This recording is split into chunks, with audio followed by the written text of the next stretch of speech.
Hello, planet Earth. Welcome to my YouTube channel. We're at IDK, my BFF Jill 730. My BFF Jill 730. I'm Preston L. Young, wishing you warm salutations and congratulations as always. You've made your way to the Buffyngton Post. Exactly. Alright, so something you may not know about me, especially if you watched my Angel Season 11 coverage, Angel and Frederia cruising through times, is that I am an optimist. Like, I'm a realist, but I'm an optimist. Like, I'm an optimistic, glass half full, sunny kind of person.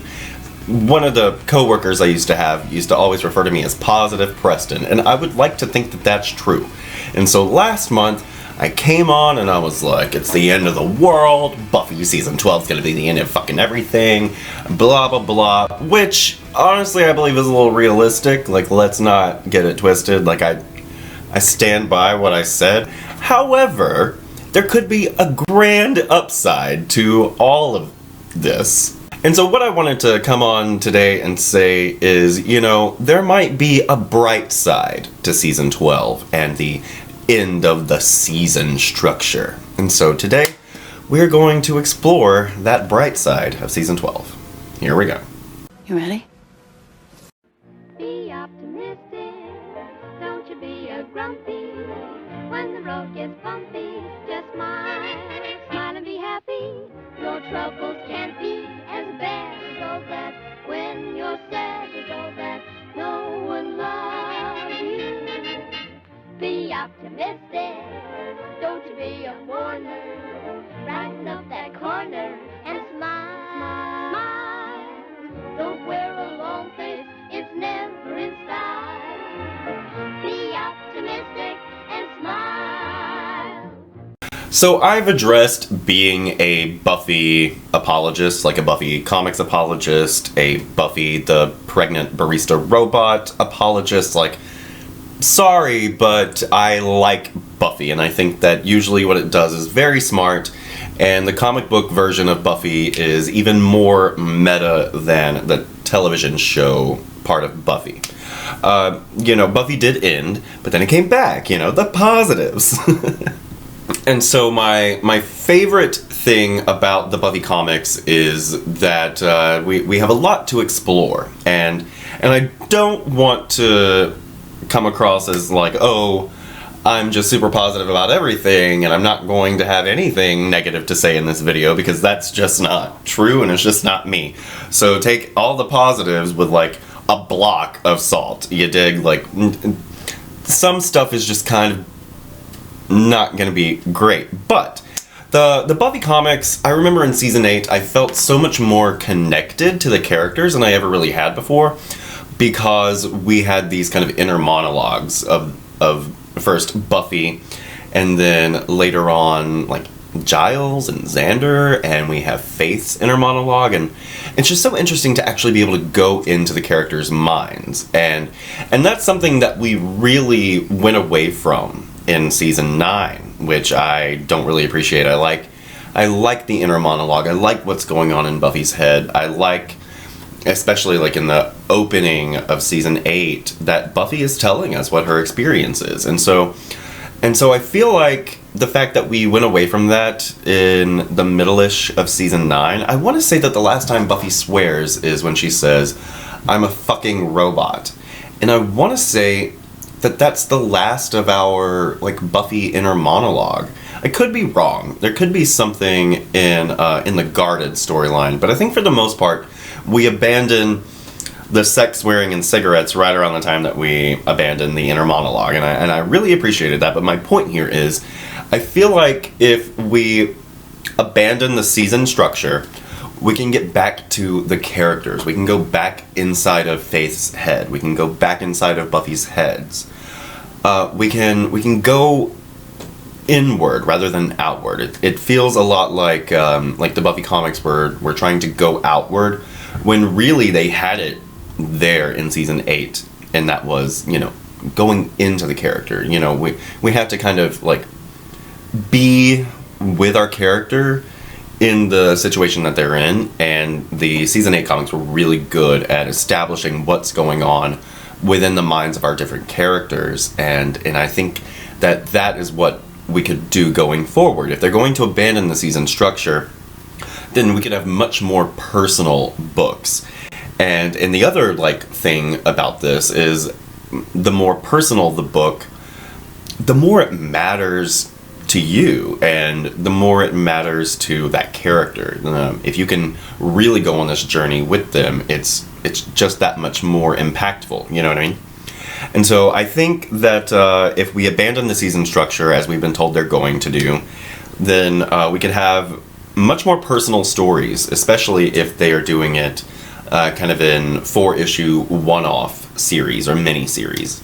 That could be a real boon, not only to us, but to the franchise and the property. So that's a positive, more inner monologue for our characters, and that's just kind of what we need, you know? You came to beg me to let you back in.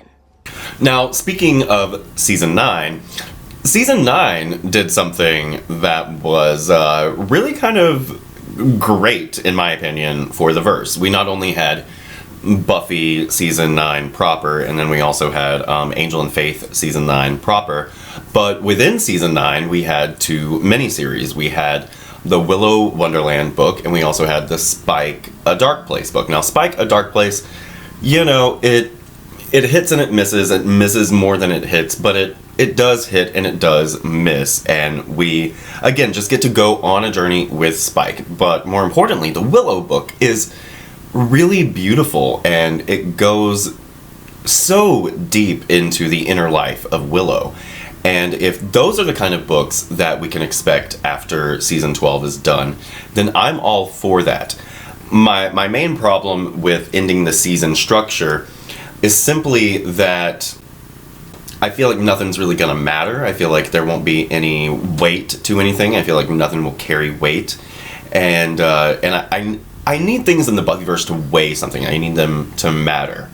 And if they start churning out books much like Willow Wonderland and Spike A Dark Place, even though it has its faults, I feel like that will be worth the kind of disbanding of the seasons.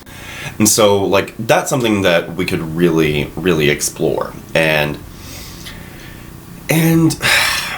you know, case in point, we're dealing with this Giles miniseries. I didn't love the first issue. It's got some glaring problems. Mostly just with the storytelling technique. It's very, jumpy. We're, off to grandmother's house we go. But at the same time, this is what we could be doing. It's still technically Season 11, and it's concurrent with, Season 11.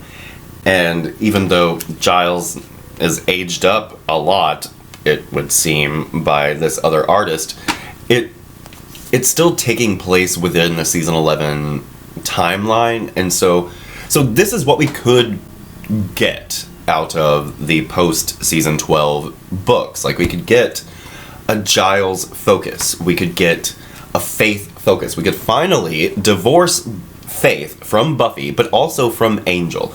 I did this whole, perspective on Faith video where I talked about how Angel taking Faith in is basically him saying, you don't have to be a shadow for Buffy. You get to be your own character over here.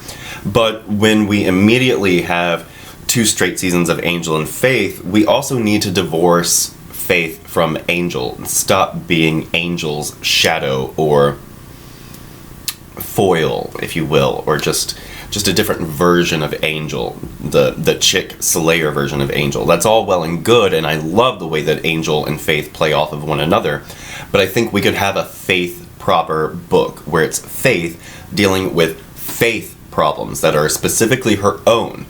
Jessica Jones Season 1 really, really reminded me of Angel and Faith, and it after watching this past season, Season 2, that, by the way, I didn't love, but it's definitely worth your watch, just because it's so rare that you get to deal with the dark innards of a woman who is not great. Jessica, I think she's great, but she's not, amazing, want to be around her all the time kind of person. Like, she's got real flaws, and that's what I feel like a Faith show could have been, but now a Faith book could absolutely be. Like, if Faith were to have her own adventures and her own book, then we could really explore so much more of Faith that we just haven't had enough room for, because with Angel and Faith, it's about Angel and Faith. And so that's my big kind of like, yay, we can finally get into these individual characters and kind of separate them from the Buffy-tasticness and the Angel-tasticness, and we can just live with them for a while. And that's not to say that these other characters can exist within those books. Like, why not have Buffy and Faith team up in a book where there's a problem that both of them need to solve?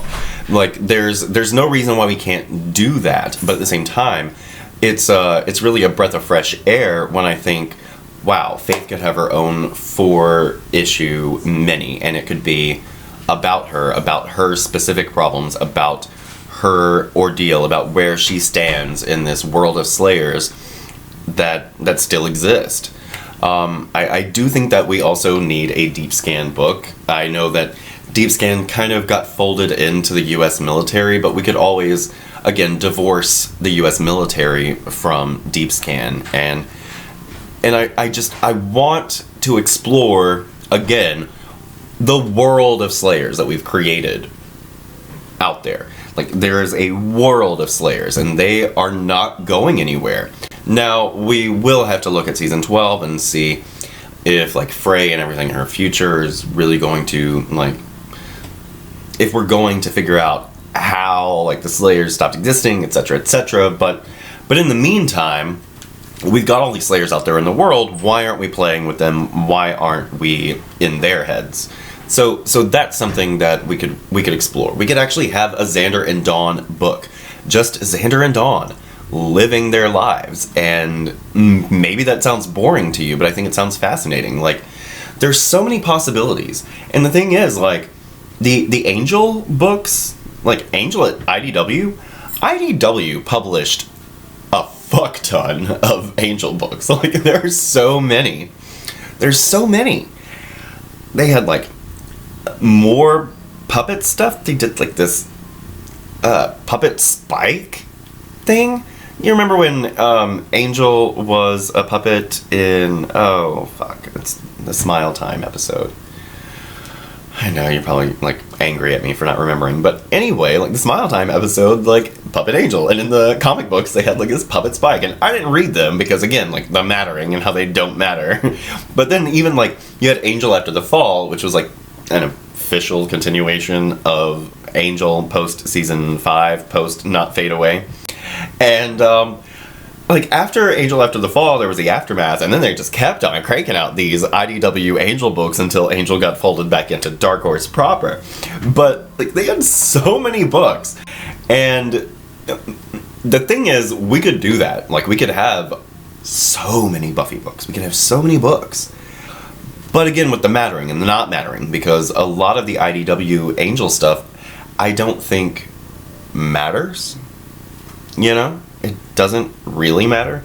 Like, I went back and did Illyria Haunted, and I did Angel After the Fall, but I didn't cover the Aftermath, I didn't cover the After the Aftermath, and I didn't cover the myriad Angel IDW books that are, like, just about Drusilla, are, like, just about Spike and Willow going on this freaking journey. Like, I don't know how much they matter, I don't know how much we should care about them, but they did them. There was... and another thing is, like, grain of salt.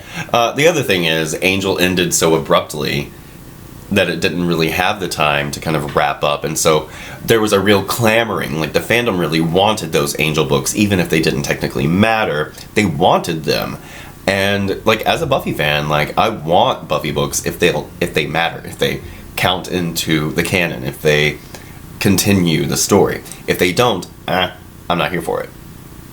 But just look at IDW, they did so many freaking Angel books. Like, it really is mind-blowing. I don't know who the heck was reading these books, but somebody was, and, like, good for them. But it really took Buffy Season 8 coming out to give IDW the kick in the ass to say, okay, let's do the Angel season 6. Let's do After the Fall.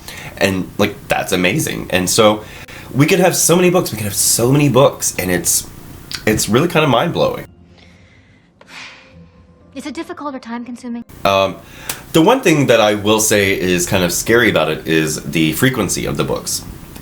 If we are going to have this 4-issue mini that essentially will be season 12, I don't know how to keep my ear to the ground long enough to say, all right, well, when's the next Buffy book coming out? If we're going to have more Buffy adventures in the future, then, you know, how will we know that they're coming? It's been a long time. Now, I'm sure some of you have, like, Wizard, and I'm sure a lot of you are, like, constantly on the internet when it comes to that, but, like, I'll be the first to tell you, I'm not very internet savvy. I'm not, like, good at computers. And I've got this community. I've got all of you guys. And, like, Diana, she let me know about the season 12 situation. Like, thank you, Diana. Hello, I got Twitter. And so a lot of you reach out to me and tell me about stuff before I know what's happening. And it's, like, my job to know what's happening because I'm the one with the friggin' YouTube channel informing the other ignorant planet Earthers out there. And so that's my big problem. Like, how will we be able to know when more Buffy books are coming? Like, if there's a Faith in continuity book, how will I know it's coming? If there's a Giles in continuity book, how will I know it's coming? Etc., etc., etc. And, like, I don't know. Like, when you think about it, there's so many books. And I feel like what they really are doing is kind of creating this space where they can be like, okay, so we've got the Buffy property, we've got the whole of the Buffyverse, like Angel and Faith, Buffy, Spike, Willow Wonderland, like we got all of that. And they can have writers and say, well, what do you want to write about? And somebody might say, oh, well, I want to write about Sophronia and Lavinia. And I would read the shit out of a Sophronia and Lavinia book. I don't care what they're doing. I would read the shit out of that book. I love those characters, and that's, like, the thing. Like, the comics have introduced us to, like, several new characters, but they're the ones that really stick in my head as, like, oh, they are comic book original characters, and I like them. And so if somebody wants to come along and write a Sophronia and Lavinia book, like, they've got my money. It doesn't even have to be in continuity because they can do flashbacks because they've lived such a long life. It's so freaking interesting. And so, you know, there is this, like, grander bright side to the post-season 12 reality. And on the one hand, while I do feel a little sad about finding out exactly, like, how the Fray and Buffy are gonna be connecting outside of Time of Your Life, I'm excited to see if they have the balls and the wherewithal to go forward, like, meaningfully forward. And not just, oh, here's some crap that you can read if you care. I want them to say, you should care. And I think that there are just so many possibilities. And I will say, like, it really struck me about a week and a half ago. I think the main problem that the Buffy the Vampire Slayer Season 8 and beyond comics made for itself is it said, this is canon. This is canon now. And a lot of people, as evidenced from my comments section, don't choose to believe that the Buffy comics are canon. They're like, meh, I'll just have the show and that'll be what's my canon and you guys can have the comics, but that's not my canon. And my thing is, I take the comics as canon, season 8 onward canon. They could have really given themselves a great big break if everything that we've done from season 8 all the way through season 11 was just called Buffy the Vampire Slayer Season 8. Like, you can take it or leave it. It can be your canon or it could not be. But rather than having each season reach this finale and going into a new season, they could have just been like, it's a new volume. Buffy the Vampire Slayer Season 8, volume this, volume that. And then rather than saying, oh, it's our finale season and we'll be back, or our season finale rather, and then we'll be back at this point in time with the next season, they could have just been like, we're going on hiatus, we'll be back with more of Season 8. And, you know, you can still have these bookends that bookend each of the seasons as we understand them. But I think billing them as season 8, season 9, season 10, season 11 really might have bitten them in the ass, because if you just made the entire book and literally call the entire book Buffy the Vampire Slayer season 8 and just have numbered issues, we're over, like, what? Let's see, there's like 43 technically in season 8. And then there's like 30 for Buffy proper in season 9. But then there's, wait, is it? There's like 25. Hold on.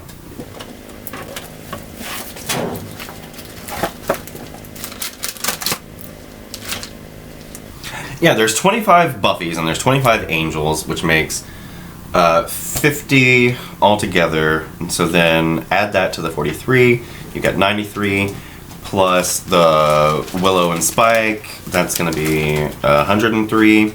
And then you've got 25 Angel and Faiths in season 10. And so that's like 128. And then you've got 30 for season 10 and Buffy. So we've had about 200 issues already, and if you just numbered them, like number 200, numbered this, number fucking that, I don't know. Like, I feel like they could have avoided a lot of the problems of, oh, we're already in season 9, I don't know how to catch up. And like the thing is, like I said before, if you just keep on just following the seasons and following the issue numbers, like, you'll keep it up. But I feel like if they had just called it Buffy season 8 from the jump and just kept that as the book title, it might have kind of kept them in line, and it might have invited more people to pick it up instead of feeling intimidated by the fact that, oh fuck, we're in season 11 now, like, what are we doing? And now, I am optimistic. I have a healthy dose of realism in me, but I do think that it might not be the end of the fucking world when it comes to Buffy season 12. There are avenues that they could go down, and there are plenty of ways to explore plenty of characters. We have a world of characters. Like, I'm so upset that we haven't seen Gunn since season 9. Like, really? Like, Gunn? He's out there, he's living his life? Like, really? Come on, people. And Connor. We haven't seen Connor since season 9. What are these kids doing? It's a whole thing. But anyway, like, life after season 12. Will it be great? I hope so. I don't necessarily believe so, but I would like to think it will be. And if not, you know, we had a good run. Except for Angel season 11, it's so fucking dumb. But anyway, Planet Earth, do you think that there's a bright side to season 12 and the post-season 12 future Buffyverse adventures? Let me know what you think in the comment section down below. I'm Preston L. Young, and you can come right back here to the Buffyngton post at IDK, my BFF Joel, 730, anytime, for Buffy the Vampire Slayer reviews, Angel and Faith reviews, Angel and Frederia cruising through time reviews, Buffyverse discussions on the other Slayers, and more. Let me know if you'd like to hear my thoughts on Jessica Jones season 2. I feel like I may need to, like, do a rewatch if you all, like, if enough of you want me to do it. But anyway, Westworld season 2 is coming out, I want to believe, in like the middle of April-ish. So stay tuned for reviews for that. It's gonna be. I don't know if it'll be as. It's gonna be. Hope you're having a great 2018 so far, everybody. Have yourself a great day today, and we'll see you next time. Bye. Be optimistic, don't you be a grumpy. When the road gets bumpy, just smile and be happy. Your troubles can't be as bad as all that. When you're sad as all that, no one loves you. Be optimistic, don't you be a mourner. Brighten up that corner and smile. Don't wear a long face, it's never in style. Be optimistic and smile. But, yeah, I hope you're having a great 2018's, wait, yeah, 18. My BFF Joe 730.